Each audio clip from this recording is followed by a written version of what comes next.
Welcome friends to my new channel. आज हम लोग कुछ सीखते हैं इन टर्म्स ऑफ इलेक्ट्रिसिटी। और कुछ महान लोगों ने इलेक्ट्रिसिटी क्षेत्र में, फील्ड में कई सारे आविष्कार किए, इन्वेंशंस किए, खोज की, डिस्कवरीज की। और हम जानते हैं कि हमारे लिए क्या इम्पोर्टेंट है टू अंडरस्टैंड कि इलेक्ट्रिसिटी है क्या, और आगे चल के हम इसका कैसे हम इसको कैसे ज़्यादा समझेंगे। ओके, तो आइए समझते हैं पहली चीज़, विच इज़ हम समझेंगे इसको लोगों के आविष्कार के हिसाब से। ठीक है, तो आपको पता होगा वोल्टेज एक यूनिट है इलेक्ट्रिसिटी का।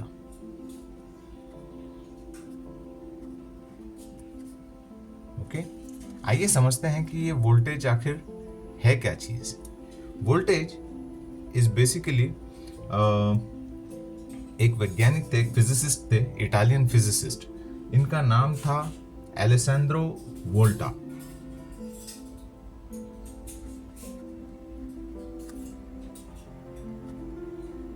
एलेसैंड्रो वोल्टा ये जो है 1745 के दशक में थे, राइट। ये एक इटालियन फिजिसिस्ट हैं और इनकी खोज है, इटालियन फिजिसिस्ट, और इनकी खोज है बैटरी। इन द ईयर 1800 इन्होंने बैटरी बनाई, right.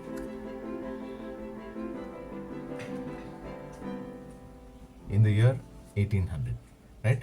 To honor this guy,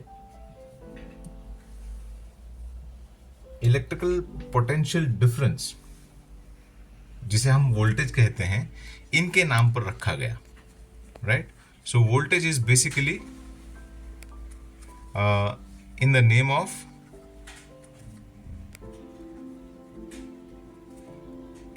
of Alessandro Volta, right? और इसका जो साइन है वो वोल्ट है, V इज द साइन। अब दूसरी चीज को समझते हैं जिसे हम कहते हैं एम्पियर। एम्पियर भी एक यूनिट है इलेक्ट्रिसिटी में।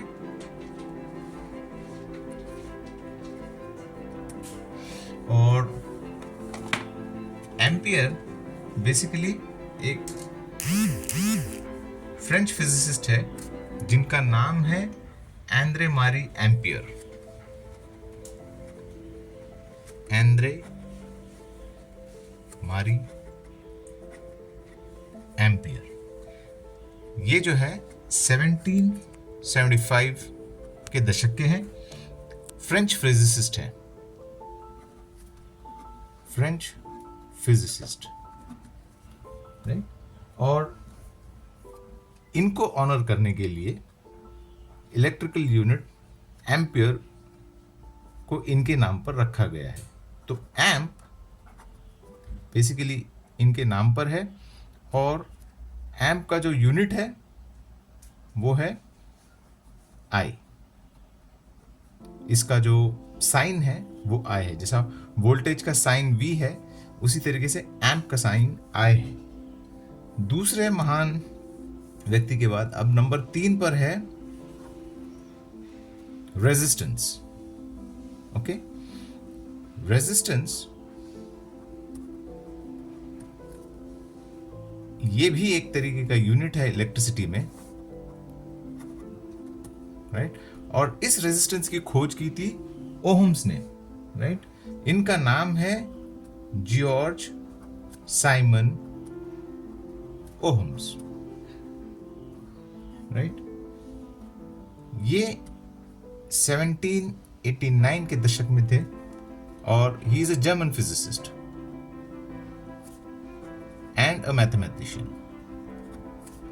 Okay, and a mathematician, right. तो he is one of the founding fathers of electromagnetism, right, mister George Simon Ohms, right. So resistance को ओहम्स के नाम पर रखा गया है और इसका साइन एक ओमेगा साइन है, ओमेगा साइन इनके नाम पर रखा गया है।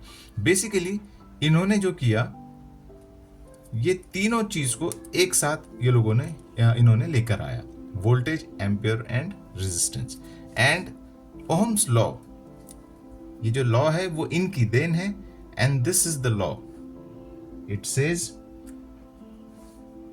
V is equal to I into R। मैं यहां पर एग्जैक्टली लॉ नहीं बता रहा हूं, मैं लॉ का फॉर्मूला बता रहा हूं कि ये लॉ मिस्टर ओम्स की देन है। व्हाट डज इट मीन, आइए आगे समझते हैं। फर्ज करो कि ये हमारा इलेक्ट्रिसिटी बल्ब है,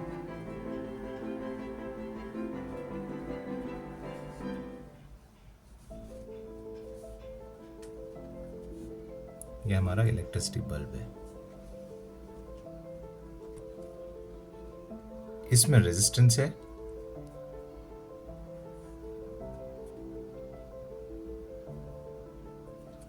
राइट,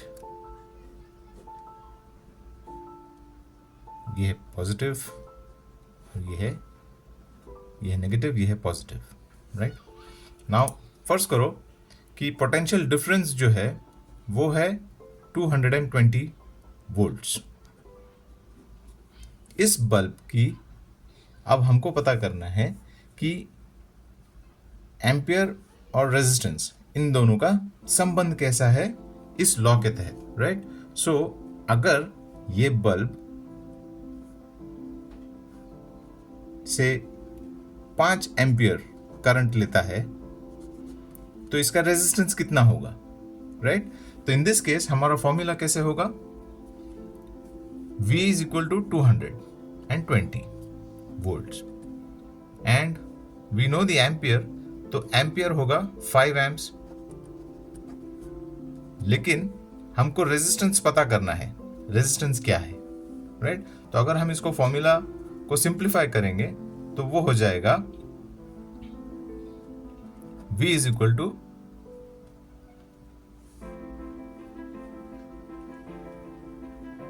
I upon R।